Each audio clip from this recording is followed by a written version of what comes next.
Boa noite. Tivemos aqui um probleminha técnico, mas acho que já foi resolvido. E hoje nós vamos fazer mais uma live na série do Caminho da Alma Tem.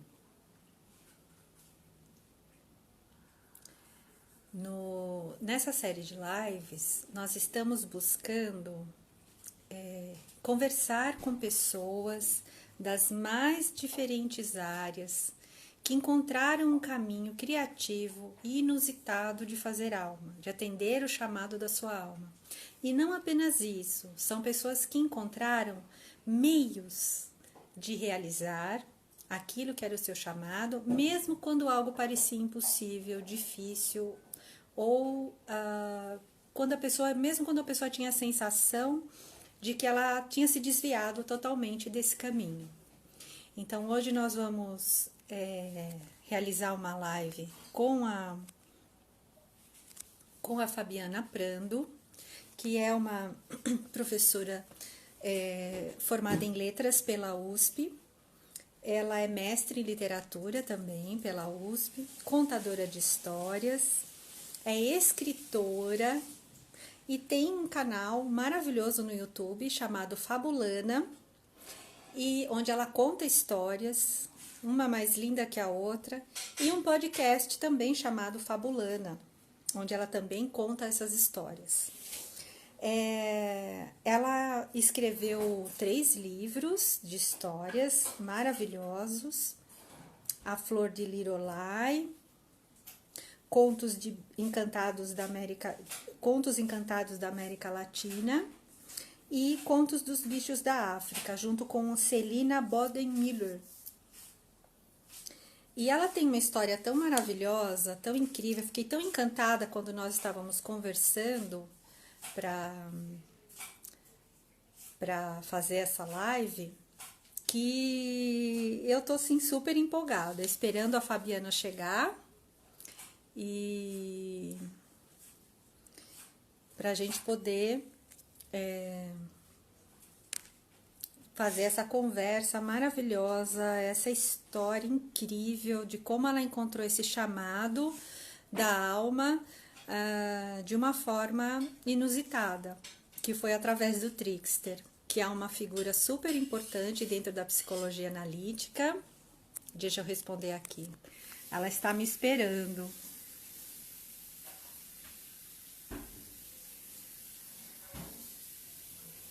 Aqui avisando que ela está.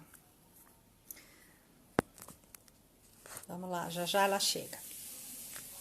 E que o trickster é uma figura super importante dentro da psicologia, que vem trazer uma quebra de uma ordem, de um sistema e trazer uma nova ordem. E ela viveu isso na prática, né, na própria vida. Ela já tá aqui. Tô aqui, Fabi, te esperando. E eu ouvi hoje, tem um TED também, maravilhoso. Oi, Fabi! Bom, tudo bom? Pensei, será que deu um trickster aqui na nossa comunicação? Porque não aparecia nada para mim. Eu iniciei 2 vezes a live, porque tive um probleminha técnico, não ia, aí na terceira vez deu certo. Como todo conto de fada, na terceira vez dá certo. Que bom. Fabi, eu estava aqui, enquanto eu te aguardava, estava te apresentando, contando um pouquinho da tua formação, né? Uhum. E não só da tua formação acadêmica, porque você realizou tanta coisa que eu precisaria de uma live só para falar tudo falando dos livros que você escreveu. Esqueci de falar do TEDx, né? Tem um TEDx maravilhoso, onde a Fabiana conta um pouco dessa história de como ela chegou nesse chamado de alma através do trickster, né? É muito interessante mesmo. Recomendo quem não viu, quem não conhece a Fabiana, possa assistir. E, Fabi, eu estava aqui, eu ouvi hoje à tarde o podcast do Ciência Poética, Que Isso. você me mandou. Gente, que é aquilo? Fiquei assim até emocionada, né? Recomendo quem não conhece esse podcast, Ciência Poética. E Isso. no episódio 5 a Fabiana está sendo entrevistada junto com a sua orientadora do mestrado, né? Isso. E contando essa história maravilhosa, dessa trajetória linda que acabou culminando nesse encontro com o Trickster, né? Isso. Fabi, eu, tudo bem com você? Tudo ótimo. Tudo Você está bom. aí, você tá aí no na biblioteca. Estou na biblioteca, isso mesmo. Ah, esse lugar é tão especial. Eu vejo seus vídeos do YouTube e eu fico vendo esse ambiente mágico aí onde você conta as histórias. Isso mesmo. E, Fabi, eu já estava falando um pouquinho da sua trajetória, tá? Eu falei da importância nessa série de lives, né? Eu estou conversando com pessoas que ouviram o chamado do Fazer Alma de formas inusitadas, que encontraram formas criativas de atender esse chamado, e não só isso, que elas conseguiram viabilizar esse caminho, mesmo quando ele parecia impossível, mesmo quando a pessoa achava que estava completamente perdida ou fora do rumo, encontrar esse caminho de volta, né? E você, nossa, com a sua história incrível, assim, é uma aula prática, né?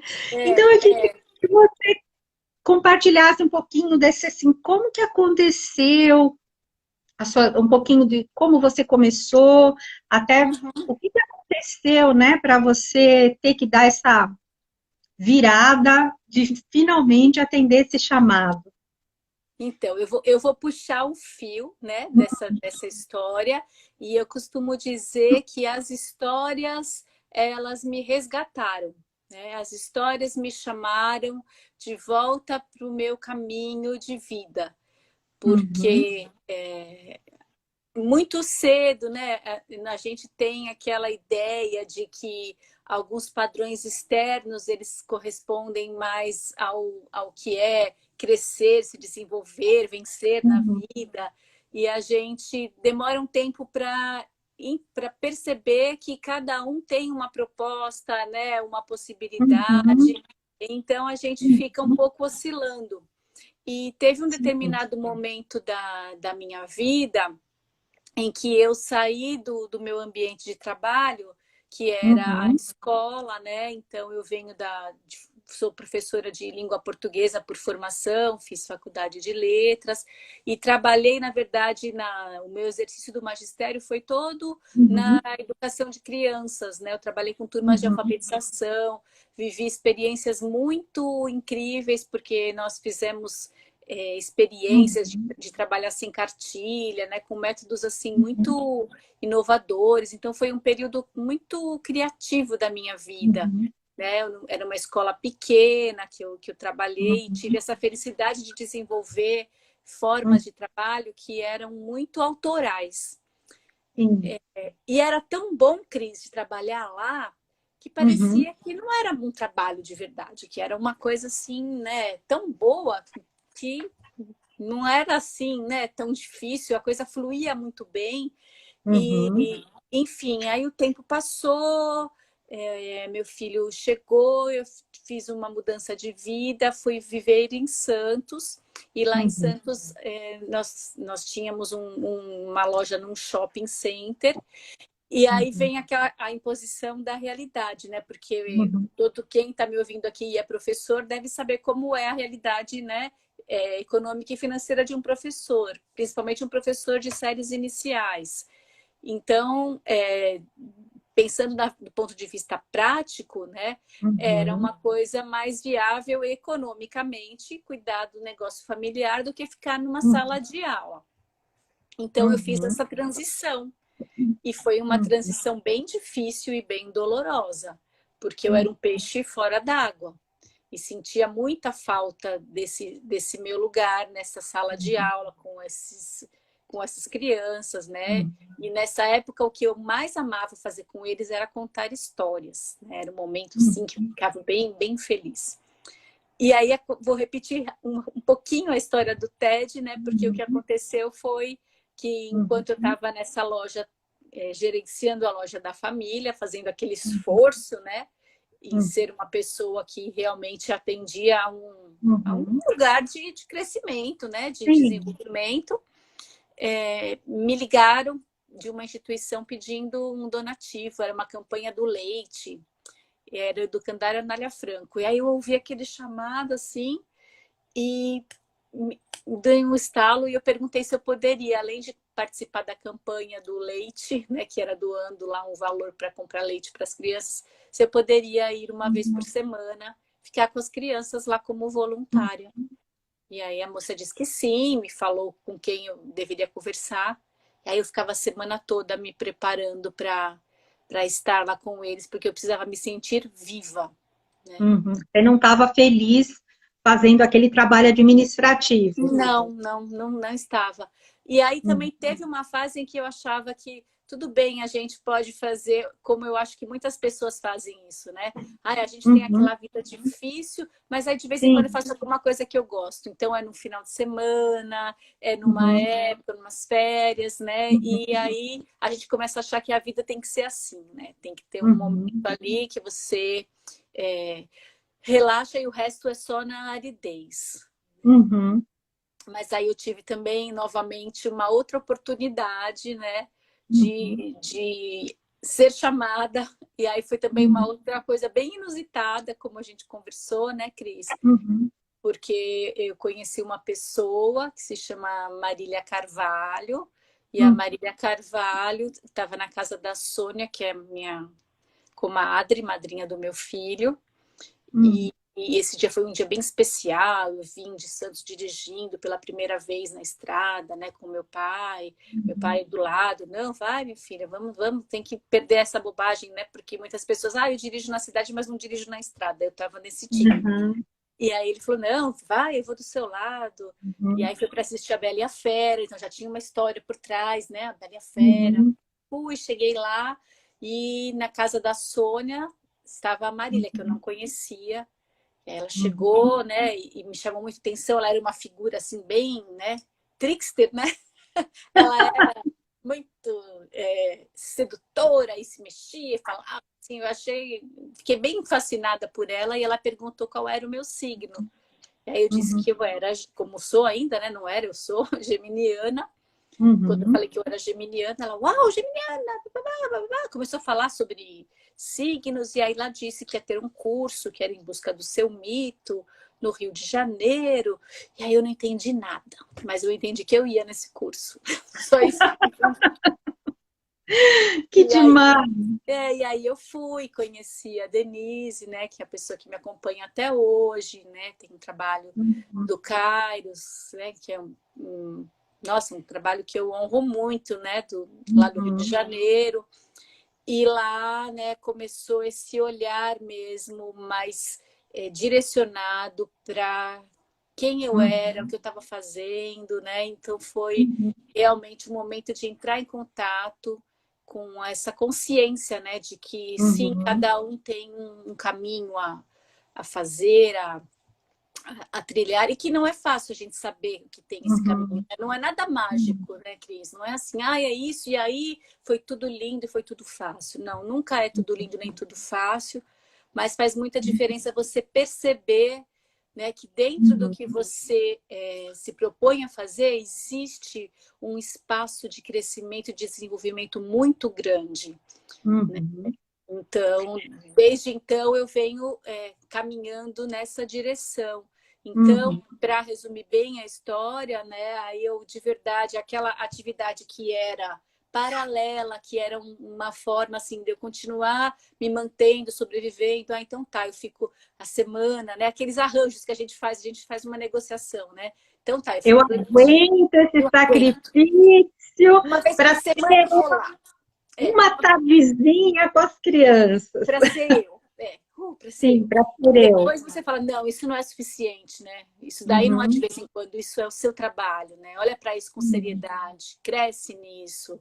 E aí, de verdade, eu tive, né, essa coragem de fazer isso. E tive também, né, porque aí é um lugar que a gente tem que honrar também os privilégios, né? Eu tive também uma situação familiar que me possibilitou fazer esse trabalho, né? Então, assim, eu pude contar com o apoio, né, da minha família, da minha estrutura dentro da minha casa, para falar, ok, nesse momento eu posso me retirar e me debruçar sobre isso, né? Então, correr atrás da minha formação, investir em mim, né, para hoje estar num lugar diferenciado. Então, sim, aí todas as coisas colaboraram e muitas pessoas começam a chegar, né, no caminho.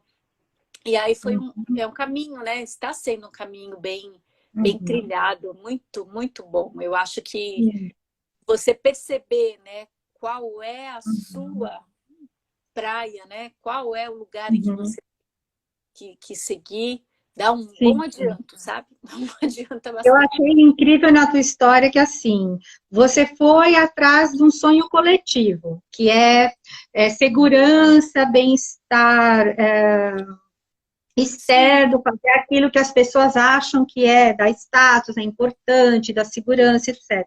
Só que você estava, a tua alma estava à míngua. E aí, no primeiro momento, você falou assim, vou dar uns petisquinhos aí, de vez em quando, para minha alma, para ela não morrer. É preciso Mas respirar. só que chegou um ponto que não deu mais, né? E o chamado veio através de um telefonema para uma doação, né? Para uma instituição. E aí você teve essa presença na hora de oferecer, de ficar com as crianças sem saber, primeiro, o que fazer com elas. Mas depois, no segundo momento, vou contar histórias. E à medida que você começa a contar histórias, você entra num trabalho voluntário primeiro, e ali você se acha e fala, não, eu estou encontrando, isso é o que eu quero fazer o resto da vida. Né? E é sempre forte, né? Então, assim, é forte. Porque você fala, isso, é bom. E aí as pessoas começam a te apoiar. Eu lembro que a madrinha do meu filho me deu um livro, né? Que era sobre contar histórias. E aí o prefácio deste livro, isso eu estou falando tudo ano de 2002, né? Para vocês terem um pouco de noção do correr do tempo. E aí ela me deu esse livro, que era assinado pela Vânia Dome, e o prefácio desse livro era escrito pelo Valdir Cimino, que é o presidente da Associação Viva e Deixe Viver. Aí eu começo, né, a querer saber quem são essas pessoas, aí eu entro no site, aí eu vejo, tem em Santos, aí eu entro no processo de seleção, né, de formação, e aí tem uma aceleração muito grande, né, nessas coisas. Então, assim, no momento em que você começa, aí já comecei a contar histórias na escola em que o meu filho estudava, que é a Escola Regina Altman em Santos, e é a escola que até hoje eu conto histórias lá, né? Então, assim, tenho muita alegria, né? Amo muito a Escola Regina Altman, e aonde eu estiver, eu vou falar dessa escola, porque não conheço todas as escolas, não temos como conhecer todas as escolas, né? Mas entre as escolas que eu conheço, é a escola que de verdade aposta no trabalho como o que eu faço, né? Que é levar histórias com regularidade. Então, eu sou a contadora de histórias que está lá, né? Uma vez por mês com todas as crianças da escola para contar histórias. Não é porque vai cair na prova, não é porque é semana do livro, nem porque é dia da criança. É porque eles acreditam no lugar da história como cultivo da alma, né? Como um lugar em que a gente vai lá para ouvir histórias, porque é bom, porque é gostoso. Não é pretexto para nada, né? E, infelizmente, isso é exceção, né? Eu sei porque, como contadora de histórias, a gente roda, então tem sempre aqueles lugares, né, em que você vai, mas não é perene. E lá eu sou contadora desde 2002, então eu acho isso tão bonito, né? Uma história, assim, de 18 anos contando histórias no mesmo lugar, então é maravilhoso. Né? Você está falando isso e me vem uma frase que a sua orientadora que leu no podcast, que eu fiquei tão tocada, do Paul Ricoeur, que ela fala assim que a vida é um misto instável entre fabulação e vivências, né? Que, e é precisamente por causa desse caráter evasivo da vida que a gente precisa do socorro da ficção, para poder organizar retrospectivamente esses acontecimentos da nossa vida, né? Mesmo que essas figuras do enredo, da história, né, sejam provisórias, né? Elas não são algo fixo, mas que nos traz um profundo socorro, nos ajuda, e é um processo vivencial, de construção de si, né? Que é o que você tem feito, né? Eu tenho visto isso desde que eu comecei a te acompanhar, já faz um certo tempo, né? É encantador isso. E aí você vem falando, olha, eu estava num momento de angústia na minha vida, me sentindo perdida, achando que eu tinha tomado o rumo errado, mas sem saber muito como voltar, né? Então surge esse telefonema inesperado, essa pessoa que você encontrou na casa de uma amiga inesperadamente, uma pessoa que tinha uma característica meio trickster, né? E que você não sabe por quê, mas você vai parar num determinado curso. E a partir do momento, é interessante isso, que a gente começa a se colocar atendendo esse chamado, parece que uma porta vai levando a outras, né? Nossa, É é um como efeito dominó. É um efeito dominó. E uma você, coisa. e você tem repetições, expansões desse efeito, né? E eu vou parar agora num outro efeito que me levou para um lugar também especialíssimo, que se chama Ateliê Okuili. E foi novamente nessa forma. Uma pessoa do Viva, chamada Dora. Os contadores de história conhecem muito a Dora Esteves, é uma querida. Ela me mandou um e-mail falando de um curso que ia acontecer na biblioteca Hans Christian Andersen. É outro lugar muito importante para todos os contadores de histórias, né? Porque a Hans oferece um curso de formação de contadores de histórias, também um curso longevo, né? Que as pessoas insistem, como isso é importante, né? Ter esses lugares. E aí ela recebeu a divulgação que haveria uma fala lá, que era contar histórias do cultivo da alma. E aí com Eliana Thier, eu achei aquele nome maravilhoso, né? Contar histórias do cultivo da alma. Mas eu falei assim, quem é a Eliana Thier? Porque eu não conheço a Eliana Thier, né? Que contadora de histórias que é essa? Eu não conheço. Bom, aí, como a biblioteca Hans Christian Andersen, uma biblioteca pública, eu tinha que ligar para garantir a vaga. Aí eu liguei cedinho no primeiro dia, falei, eu vou, eu morava ainda em Santos, eu vou para esse curso, né, da cultivo da alma. E aí, como eu morava em Santos e o curso era em São Paulo, falei, vou pegar um livro, né, para ler nesse caminho, né, na viagem, para ficar lá. E aí vou olhar, né, na minha prateleira, vou puxar um livro, aí cai um livro, né, ele caiu em cima de mim. Era o Mulheres que Correm com os Lobos, da Clarissa Pinkola. Coloquei na bolsa e fui para lá. Quando eu chego lá, olhando aquelas pessoas, aí eu vi a Ana Luísa Lacombe, que é uma contadora de histórias que eu já acompanhava, né? Uma pessoa de referência para mim. Falei, nossa, mas a Ana Luísa Lacombe está sendo aluna desse curso, né? Uau! Quem será essa Eliana Thier, né? Que eu nunca vi falar. E aí a Eliana Thier começa a falar, né? Do jeito que também... Aí foi a mesma sensação de quando eu vi a Mariana. Fiquei assim, quem é essa pessoa? Fiquei completamente encantada por ela. E aí ela falou, olha, porque eu coordeno alguns grupos num ateliê em São Paulo, nós lemos Mulheres que Correm com os Lobos. Aí eu já fiquei toda arrepiada. Eu falei, nossa, quem é essa mulher? E deixem um e-mail, porque eu vou mandar para vocês, né? Para vocês irem. Aí eu já, naquele dia eu também decidi. Eu falei assim, essa daí vai ter que me aguentar, porque eu vou atrás dela sempre, né? Eu vou atrás dessa pessoa sempre. E aí comecei a frequentar. Isso era 2009. Em 2009, aí eu conheci o Ateliê Okuili, entrei, comecei a participar de lá. Hoje eu sou parceira do ateliê, né? Desenvolvo um trabalho também lá, como coordeno semeadores de histórias. Eu já vi que tem alguns semeadores de histórias aqui. E lá no Ateliê Okuili eu vivencio uma história, né, profissional que eu visionei há alguns tempos nesse trabalho conduzido pela Denise, né, que tem essa questão de alinhar o seu propósito e imaginar. E aí eu imaginei a Casa na Árvore, né, que teria cursos e pessoas mobilizadas, fazendo o que a gente faz hoje no ateliê o Cuili. E hoje o meu CNPJ está, né, endereçado lá no ateliê o Cuili, o endereço da minha empresa.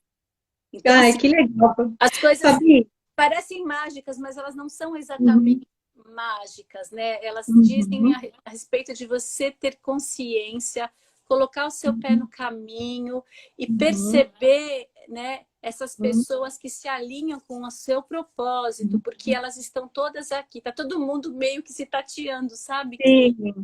E é uma coisa interessante que a figura do trickster na psicologia analítica, ela significa assim, o ápice ou o epítome, né, o ápice do princípio da desordem, que vem, na verdade, para trazer uma nova ordem.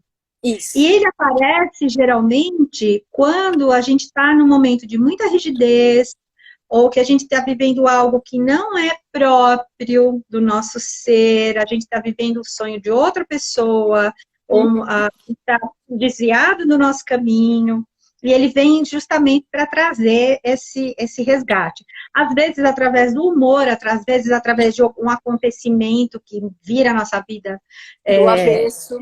Do avesso, né? E geralmente ele aparece em momentos de angústia, né? Na vida pessoal, no caso, né? Porque o momento de angústia é o momento que a gente está mais próximo daquilo que é verdadeiro, daquilo que é a nossa essência, né? Momento de angústia é aquilo que revela, assim, aquilo que é primordial para mim, aquilo que é fundamental, e se eu conseguir sustentar essa angústia, né? Eu vou poder vislumbrar esses caminhos e, principalmente, se eu conseguir sustentar essa angústia, estando receptiva para aquilo que aparece, até para poder entender esse recado, que às vezes o trickster traz e a gente passa batido, porque está no piloto automático e nem percebe. Né? Então, você conseguiu ouvir isso. Então, foram vários fatores, né? Aí você começa a trabalhar no voluntariado e você tem que lidar com material para contar histórias que não era legal. De novo, você se depara com um obstáculo. Fala assim, nossa, mas esse material não é gostoso de trabalhar, não tem tantas possibilidades. E através desse obstáculo, você foi se motivando. O que me incomodava... Você não desanimou, foram tantos obstáculos e você não desanimou. O que me incomodava no material que eu utilizava no voluntariado é que, primeiro, eu achava as cartas feias, né? Eu achava as imagens pobres. E os elementos também, né? Eu acho que eles eram elementos que não acrescentavam. Por que colocar, né, como um elemento para contar história um shopping center, né? Por que colocar uma vacina, um avental? Eu achava assim que a escolha dos elementos não ampliava, né? Restringia. Mas mesmo assim, né? Mas mesmo assim, e aí isso eu digo de verdade, funcionava e funcionava bem, né? Porque a melhor parte do jogo são as pessoas, né? A melhor parte dos trabalhos em grupos a melhor parte é o grupo, né? Não é quem está lá falando, são as pessoas que se reúnem em torno daquela proposta. Então, tudo isso tem eu acho que a palavra número, não sei, né? Tem alguma coisa que se constela aqui que é muito maior do que a soma das partes, né? Então, assim, acontece alguma coisa ali muito especial. Mas eu ficava com aquele incômodo. E aí o especial foi por eu estar nesse lugar que é o ateliê, né? E ter esse lugar que para mim também é importantíssimo e que eu busco honrar sempre, que é o lugar da parceria, né? O lugar da troca. E isso também é muito do trickster, né? Então a gente faz esse comércio, a gente cruza essas fronteiras, né? Do que eu sou para o outro. Então tem esse livre, né, trânsito. Eu trouxe esse incômodo ali e elas falaram, né? Nossa, mas se você acha que isso daí não é bom, façam melhor, né? Então façam melhor. Que demais. E fazer... Que demais, porque assim, a maioria das pessoas talvez ficasse reclamando do material, ou desistisse de usar aquele material, ou desistisse, assim, ficasse desestimulado e desistisse do trabalho, fosse buscar um outro lugar. Mas você falou assim, não, esse material não está me agradando, por que que eu não faço um? É, é, Né? é. E não Então, é você desmerecer aquilo, né? Aquilo é uma sim, base para você seguir, como o meu pode ser uma base para outro seguir. Eu acho que tudo é sim. desenvolvimento, né? Uhum, Então a gente vai fazendo aquela corrida você vai passando o bastão, né? E eu acho uhum, que, ok, né? Esse trabalho, esse jogo tem o seu valor, mas eu posso produzir alguma coisa a partir do que eu conheço, uhum, sei, experimento. E aí eu fiz, e esse processo uhum, de fazer o meu próprio jogo foi um processo muito rico, porque foram uhum, anos, né, uhum. fazendo. Nós ficamos 2 anos, né, nesse Uau! é, carta por carta, manual. Sim, Né? nossa, e aí vocês testaram esse material lá no Instituto da Criança, né? Que foi a sua tese? Então, aí o que aconteceu com o mestrado, né? Porque aí, novamente, né, a Uhum, questão do apoio, né, do incentivo, e aí vai voltar a figura da Eliana Thier, né, que já uhum, mencionei quando eu conheci, eu falei, vou seguir essa mulher, né? E quando a gente uhum, segue uma pessoa, a gente segue, e a pessoa não vai ser só fofa com você, né? Ela também vai uhum, chamar na chincha. E a Eliana Thier, ela é assim, ela tem uma grande ascendência sobre mim, uma pessoa que eu admiro muito, e nós somos parceiras, uhum, né? E eu estava já lá no ateliê conduzindo os semeadores de histórias, e uma das participantes estava fazendo uma pós-graduação específica, né, sobre contar histórias. Uma uhum, graduação que, inclusive, tem, né, e super bacana, uhum, contadores fazem. E aí eu uhum, falei com a Eli, né, falei assim, eu acho que, de repente, é viável para eu fazer. É, uhum, era um dia, uma quarta-feira à tarde, eu acho que consigo encaixar minha agenda. A Eliana me uhum, ouviu falando aquilo, né? Ela ficou bem séria. Ela falou uhum. assim, nossa, interessante você. Acho ótimo você ir lá, né? Você vai lá dar aula, né? Você acha que você vai fazer? Pelo amor de Deus, ela falou assim: você vai voltar para sua casa, você vai voltar para a Universidade de São Paulo. Você veio de lá e você faz favor de fazer o seu mestrado lá. Você não vai fazer uma pós assim, Mas é interessante que... lato sensus. Você vai fazer a sua pesquisa, né? Aí eu fiquei, Uhum, né? Porque é como se ela estivesse vendo alguma coisa, porque eu acho que isso sim, é importante você falar não estava percebendo, né? que a gente não é E, capaz de fazer sozinho. Então, eu acho que as sim, pessoas se abrir para o olhar do outro nesse sentido, receber o feedback do outro, porque a gente, por mais que a gente coloque o pé no caminho, avance, a gente encolhe também, né? Então, a gente acomoda, a nossa tendência a acomodar é enorme, né, Cris? Então, sim, você porque a fica. gente está... Desculpa, pode falar. A Então, gente a gente precisa estar aberta para o olhar do... Não que a gente vá adotar o olhar do outro como nosso, mas também para acolher o olhar do outro e falar, poxa, o que que isso quer me dizer, né? Será que isso é verdadeiro para mim também? Será é, que isso tem a ver comigo, né? E ter humildade para aceitar e mesmo quando vem de uma forma atravessada, uma crítica, ou seja, um puxão de orelha, o que for, né? E buscar esse caminho, né? Que é esse caminho de volta para casa, que eu acho que é o que todo mundo está tentando fazer, né? De volta para casa, ou seja, de encontrar esse caminho da alma. é, E você descobriu através dessa imaginação, né? Como você fala, imaginação disruptiva. Eu acho essa expressão assim incrível, né? é. Imaginação disruptiva, que assim é a possibilidade de criar novos horizontes. Sim, Mesmo quando você não está vendo, você não está ainda vislumbrando que horizonte é esse. Mas você se permite quebrar um padrão e falar, não, peraí. pode ser melhor, pode ser algo mais. Eu não sei como vai ser ainda. Eu ainda não vi esse material, ainda não vi, não consegui construir, ou não consegui construir esse caminho, mas eu já vislumbro esse caminho, né? E se permitir sonhar, porque a maior parte das pessoas, porque aquilo não é possível naquele momento, ou porque eu sei o que eu não quero, mas eu ainda não sei direito o que eu quero, a pessoa nem se permite imaginar, nem se permite sonhar, e você se permitiu. E fui tremendo na base, porque assim, eu tinha me graduado há 20 anos atrás.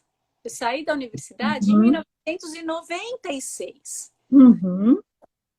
E voltar para lá, né? Depois eu falei assim, nossa, será que eu vou reconhecer, né? Será que eu vou até estar no mesmo lugar? E foi desafiante. Eu falei, por onde eu vou começar ali? Eu não sei nada de como as coisas estão acontecendo ali. Falei, eu vou tateando pelo lugar da literatura para crianças e jovens, que é um lugar em que eu atuo, né? E que eu tenho experiência profissional, né? E cheguei lá, e aí cheguei no momento que foi de muita felicidade, porque aí eu conheci o GENAM, que é esse grupo de estudos e pesquisa de narrativas e medicina, que é essa intersecção das letras e da medicina. E o podcast que você mencionou, né, o Ciência Poética, é o podcast do GENAM, que eu recomendo para todo mundo, é muito especial. E eu cheguei, no momento que eu cheguei, me matriculei como aluna especial, né? Que é uma forma que a gente tem de começar a pleitear o mestrado, né? De fazer o processo seletivo. Eles estavam oferecendo a primeira disciplina deles na pós-graduação. E quando eu cheguei, eu senti uma felicidade, porque foi assim, eu estava lá porque eles tinham algo a me oferecer, e eles estavam me dando a bem-vinda, seja bem-vinda, porque eu também tinha alguma coisa a oferecer para eles, né? A minha prática, né? Ela a sua experiência, ela também iria tomar ali. Então, eu acho que você chegar 20 anos depois, né? Eu não podia chegar do mesmo jeito que eu saía.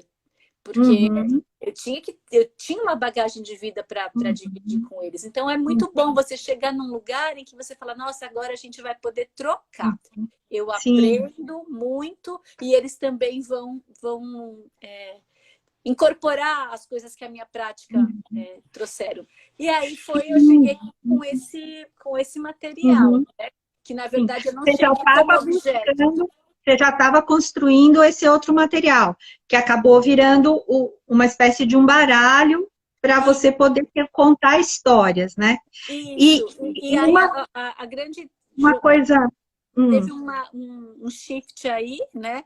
Que, na verdade, a dissertação de mestrado, ela foi feita porque foi pela primeira vez, né? O jogo ele foi usado para criar textos escritos. Então, os alunos eles eram alunos da minha orientadora, né? Numa disciplina que eu fiquei como monitora dela, de produção de textos. Então, eles usaram o jogo, que nessa época se chamava Enredo, né? Inclusive, na dissertação, ele está como título da dissertação é Narrativa e Resiliência, a Invenção de Si, o estudo das narrativas produzidas a partir do jogo Enredo.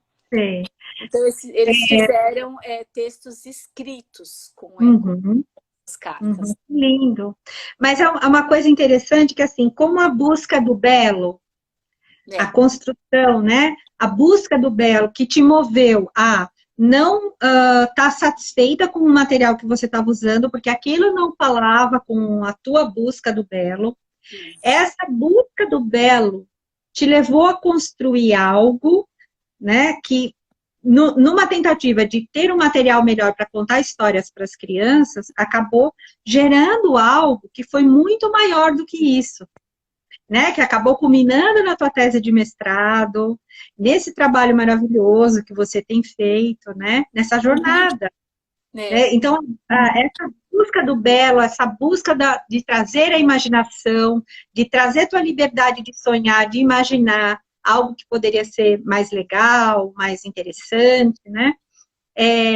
Te possibilitou esses caminhos, né? E trazer essa riqueza que você trouxe, que acabou se tornando num material concreto. Sim, sim. Né? Um material concreto e disponibilizado para mais pessoas. Uhum. E essa questão de concretizar também, né, Uhum. faz com que eu me lembre, eu coloquei aqui para não esquecer de falar, né, Cris? Uhum. E também a história dos livros, né? Então, assim, Sim. que as histórias que eu conto, elas não são só as histórias de outros autores ou de outros livros, né? Quando o trabalho da pesquisa para contar histórias, ele ganha a forma do livro, né? E aí falo também da minha parceria com a Celina Boden-Miller, que é outra pessoa muito importante nessa minha trajetória, né? E eu lá na livraria dela, que conheci a livraria da Celina por intermédio de uma outra narradora, que é a Vanessa Merick, que me convidou para assisti-la contando histórias lá. E aí, quando eu cheguei para assistir a Vanessa contar histórias, a Vanessa me apresentou para a Celina e falou: Celina, a Fabi conta histórias, ela é ótima, você precisa conhecer. E aí, a Celina, né, que tem essa livraria muito querida, me convidou para contar histórias e nós começamos, né, a nossa amizade ali. E então ela me disse de uma necessidade de uma diretora de escola pública querendo livros sobre a América Latina, e ela falou: estou com vontade de oferecer um projeto para a editora. Panda, você faria comigo? Mas nem pensei, né? Assim, mas já, é lógico, né? Vamos lá. E aí, que é a Flor de Lirolai, né? Que é belíssimo, belíssimo esse livro. Nossa, é um encanto. Né? E assim, um livro que sempre nos deu muita felicidade desde o começo, né? Porque ele veio atender ao pedido de uma educadora, então ele já veio endereçado, né? Aí, na época que ele saiu, que foi em 2014, 2015, isso, 2015, ele entrou no leituraço da Prefeitura de São Paulo. Esse ano ele está no PNLD. Então, assim, que legal. Um livro que a gente tem muito orgulho, sabe? Aquele seu filho, assim, que você vê brilhar, que está no mundo. É muito orgulho, sim. Muito orgulho. E Fabi, depois dele, ó. Opa, desculpa. Só para não deixar de falar de nenhum. Os Contos da os Contos Encantados. Saiu pela Moderna. Por conta dele veio esse. E o da Duna Dueto, que são os Contos de Bichos da África. São 3 livros lindos. Tem mais, mas quando eles ficarem prontos a gente fala, né? Ai, que legal. São livros maravilhosos. Livros maravilhosos. E que coisa, lendo as histórias, né, da Flor de Lirolai, eu tenho ele no Kindle, até encomendei na Amazon e chegou rápido em papel, porque ele é tão lindo, as histórias são tão lindas. E que coisa bonita que as histórias, né, as ficções, na verdade, elas têm uma possibilidade de nos ajudar a olhar para algo, às vezes, difícil, que talvez olhado diretamente assustasse, incomodasse muito, fizesse a gente fugir daquela realidade, mas através da história a gente consegue um olhar que nos permite lidar com a situação. O olhar de soslaio, né? O olhar de soslaio, que você usa a metáfora do escudo de Perseu, né? Quando ele vai enfrentar a Medusa, ele não olha diretamente nela, porque ele sabe que ele vai ser transformado em pedra, se ele olhar. Mas ele olha o reflexo dela no escudo, e aí ele consegue enfrentar. Que eu acho que é um pouco para a vida, né? E que as histórias nos permitem isso. E como as nossas próprias narrativas, às vezes, falar de algo difícil, falar diretamente, às vezes se torna impossível pela dor que traz, né? Mas quando a gente consegue falar de uma forma, através de imaginativa, a gente está falando a mesma coisa, mas sem, podendo olhar de soslaio, podendo ir se aproximando disso e para poder encontrar recursos para lidar, né? E que é uma coisa que as histórias e que esse material que você criou permitem isso, né? E você traz, Cris, essa questão que, para mim, eu acho que é um dos meus grandes ativismos nessa vida, né? Eu sou uma ativista do imaginário, da metáfora, do símbolo, dos mitos, e eu acho que se a gente cultivar de verdade, né, essas práticas, a gente vai conseguir escapar dessa armadilha em que nós estamos enclausurados, que são os extremistas, né, os fundamentalistas. Porque você literalizar as coisas, né? Você olhar só o certo e errado, preto e branco, nós e os outros, você não criar esse espaço que é da metaxis, né? Que são as relações, os meios, as trocas, que realmente o trabalho da alma é esse, né? Se a gente não povoar esse mundo de imagens, de metáforas e fazer essas mediações, né? Então, se a gente não usar isso, assim, a gente vai só se dividir, né? A gente não vai criar essas parcerias, porque eu vejo que um próximo, né, pensando como o trickster que vem para desestabilizar um sistema, né, e propor um outro, eu tenho uma visão muito otimista. Eu acho que sim, a gente está passando por um período muito difícil, né? As coisas estão se polarizando demais, está muito difícil mesmo. Mas eu vejo que a proposta que virá a seguir, né, quando a gente passar por esse túnel bem escuro né, e sombrio, será uma outra configuração. E eu vejo mesmo essa força das parcerias, a horizontalidade, né? Uma coisa muito mais fraternal, de trocas acontecendo, e que o lugar mesmo da imaginação disruptiva, né? Por isso que eu volto para esse termo, ele está na ordem do dia, né? Ele é urgente. Nós precisamos criar as novas propostas, o mundo que a gente quer. Que esse não tá bom, a gente sabe, né?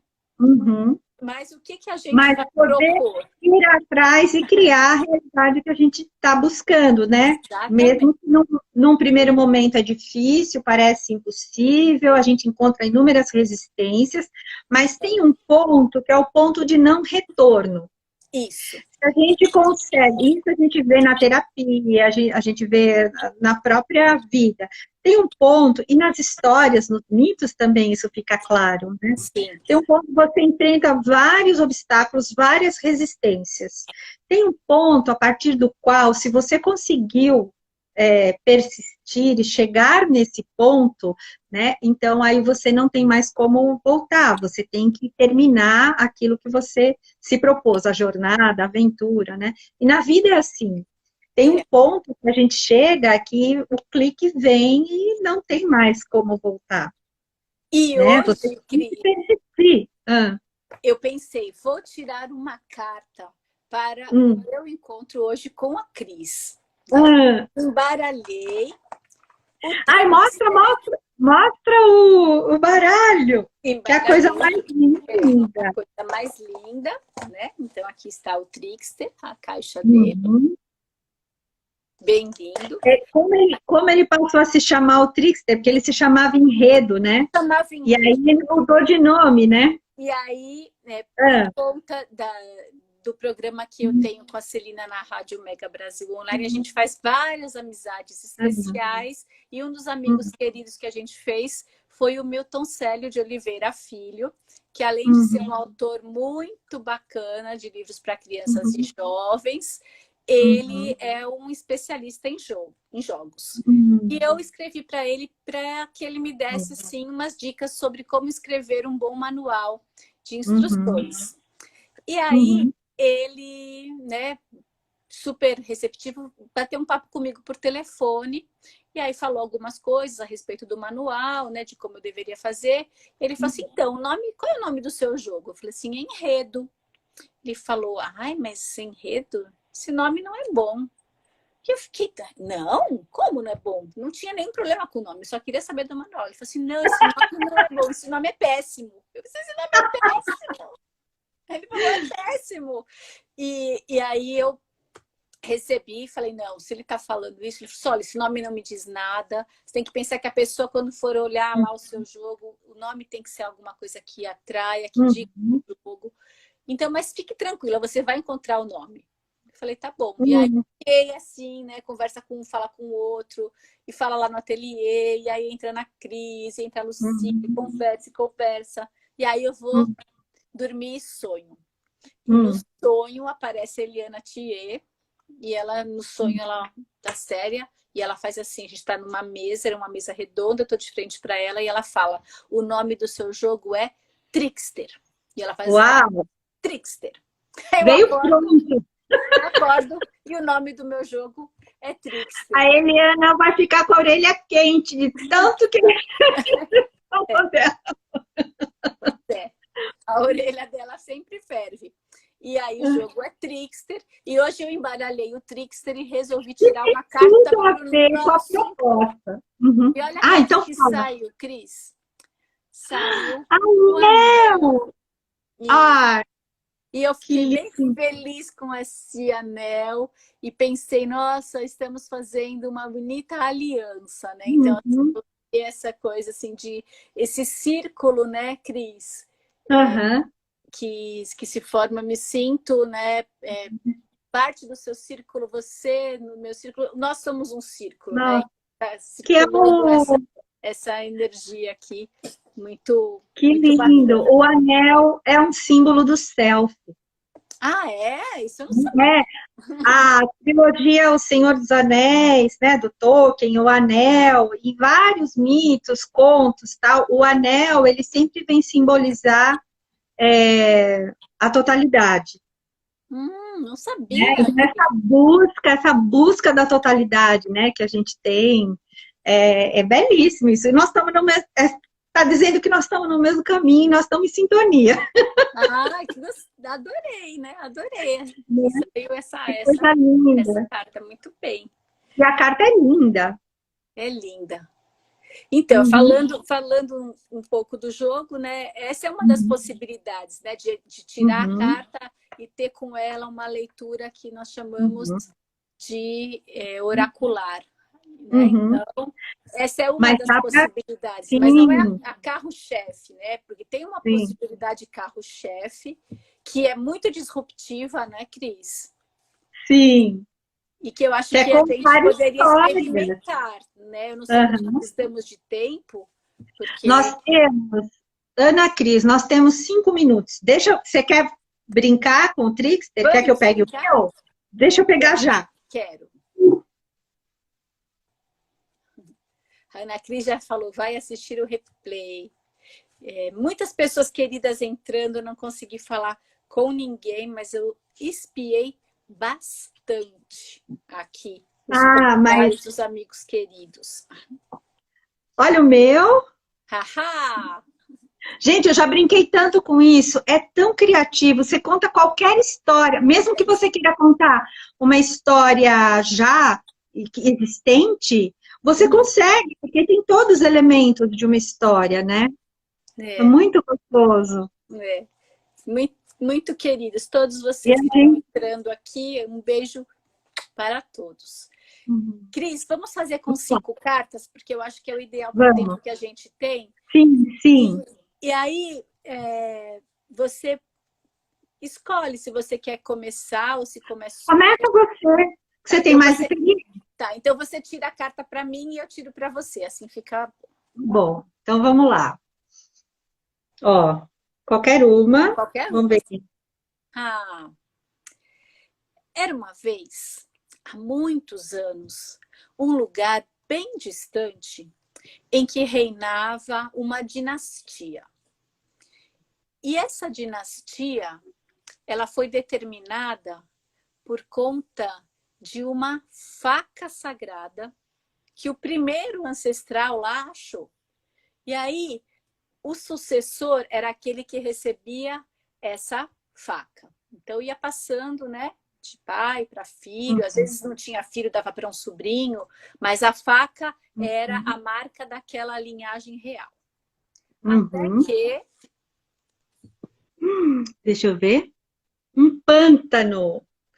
Até que um dia o herdeiro, era um jovem herdeiro que havia acabado de receber essa faca para poder ser o novo líder desse reino, ele não estava assim muito animado com essa possibilidade, não estava tomando aquele cuidado que ele deveria. E ele falou: vou fazer um passeio, vou atravessar aqui com o meu cavalo, vou dar uma volta. E acabou levando a faca junto. E aí ele foi atravessar um pântano e perdeu a faca. Quando ele chegou do outro lado, cadê a faca? Sumiu. E agora você tira para mim. Vamos ver aqui.